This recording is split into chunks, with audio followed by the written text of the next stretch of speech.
Hey, well, here's the shorter version of this video. So I'm just going to go through the iconic watches that I've got in the Accutron range. I've got a few other dress watches coming, but they don't work at the moment, so I've got to get them serviced. So I won't include them in the collection. And there's a couple of non-workers in this, but I'm going to get them serviced. So first off, my birth year is 1963, so I thought I'd buy a few birth year watches.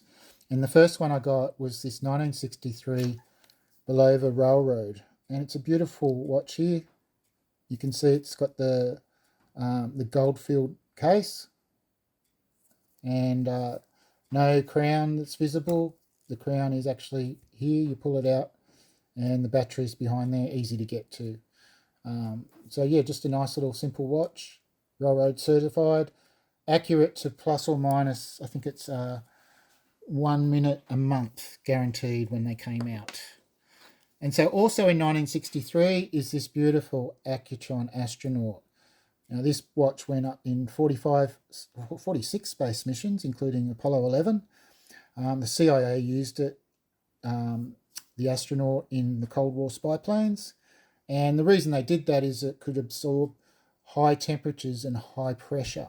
So this is basically like a compressor style watch, I believe. But I wouldn't wear it waterproof. I think it's more for air pressure and high temperature. So the mechanical watches would not work in the high gravity situations in space with the normal mechanical watches. The Speedmaster is one different. That's been used in quite a few missions, but Bulova's got a very rich history in the space industry, and 46 missions is no mean feat. So I think that's a brilliant watch. If you're going to go for the iconic one, you probably go for the 68, which is what the Accutron reissue is modelled on. It's possibly a little bit bigger, I'm not sure. But I like this. I've got this silver band there to replace just a stretch band. Actually, I'm not putting that on that. I've got a more appropriate band for that period, which was the original. It's a new old stock coming, so I did tell a lie there. I'll go on to the next watch, which is the 73 Space View. So this is basically what you'll see, variations of this. They're all pretty much the same. Now, this one, I think it's got a replacement glass, because normally the Accutron symbol and the tuning fork is down around about the 8 o'clock. And those hands look a bit shonky, so I'd like to replace them. But it's still working. It's got the hum. I don't know where the microphone is here, and it's a bit noisy.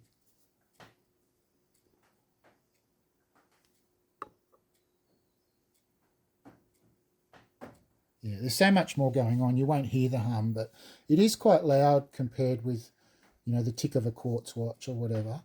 But it vibrates at 360 hertz, and that just coincides with the note F sharp, which is a really cool thing.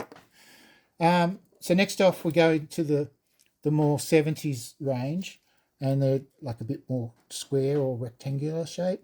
Still got the 214 movement in it, and you can see Bulova Accutron is around about the 8 o'clock. The original round dial that I showed you before wasn't as, even with if it was the original glass, wouldn't have been as big as this. This is a bit more bold looking with the bigger hands and like a chapter ring dial sort of thing inside. And that's the movement behind. So it's a silver movement. The 63 has the 14 karat gold case or whatever it is. I don't think it's super expensive. It's a nicer one for dressy watches, I suppose. And then the same one as that I've got in silver, but it's not working at the moment. It was sold as not working. I'm going to try the original, well, not the original 1.35, but the reissue 1.35 batteries I've got coming, because I've tried putting the 1.55 and it didn't work.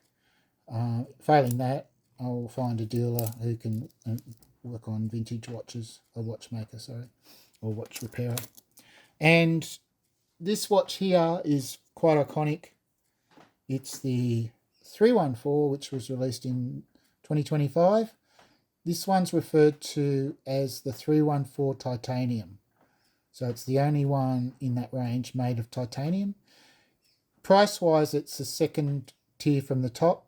So the gold one is a bit more blingy. It doesn't have the gold chapter ring, which is quite funny. But it's, yeah, it'll appeal to the person who wants that real blingy look, whereas this is still a little bit industrial. It's got a nice bit of bling with the chapter ring. But it's quite nice. It's very discreet.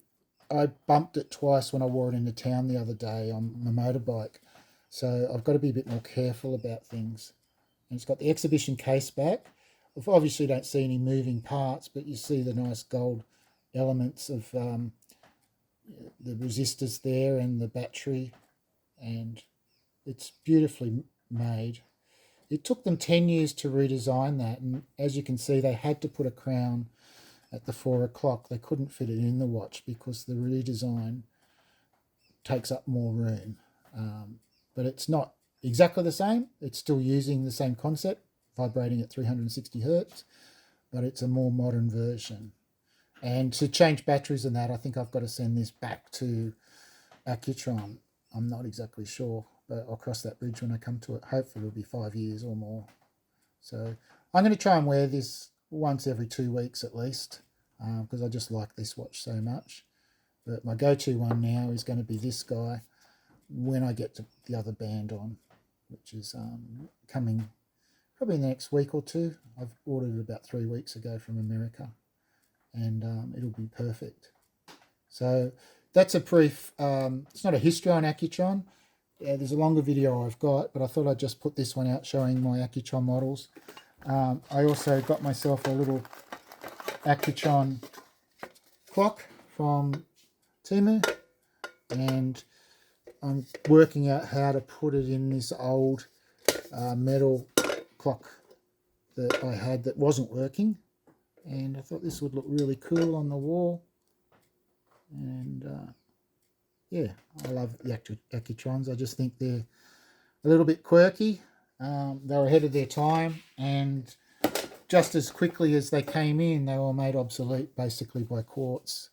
I mean, if you thought that you just needed one watch, you'd probably just get yourself a G-Shock or something like that, or yeah, I would a Timex Explorer possibly, but the G-Shock, it has to be a G-Shock. It's $200 Australian, 150 US, and it will work in all conditions, and you never have to take it off if you don't want to. But how boring. That's why I haven't got an Apple Watch. I just think they're so friggin' boring, and the people that wear them are pretty much the same. Like, I like my sport, but you don't have to be obsessed with it.